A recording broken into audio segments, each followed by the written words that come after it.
This past weekend was a great reminder. You never know when emergency is going to pop up and you're going to need some extra cash. Catherine Salto here from Bank of Hawaii. So the rule of thumb that I keep hearing is to have 6 months salary on hand? Right. So what we talk about is 3 to 6 months in case of job loss or any other kind of emergency. It's really important to have. But most times people save diligently and they make sure they're prepared by putting cash in a savings account, but that's not always the best solution.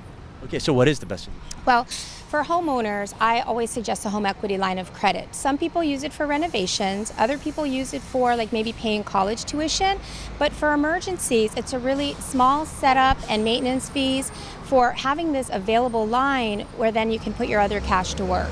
Okay, so if I decide that I'm going to go about and do this, get this home equity line, what are some of the questions that I need to ask myself or Right. consider? Well, so you want to look at what is the draw period and what is the repayment period. So for example, we usually say you can draw for about 10 years, so you have that available. And then if you have a balance, then you just roll it into being able to repay.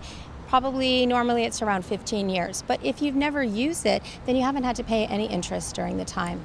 Okay, so what do I do with the money that I've saved up in the meantime? Right. So my suggestion is that you either invest it or you use it for an opportunity that's going to give you greater earnings in the future. Okay, so what do I think about as far as an emergency happening? How much money should I have? Right.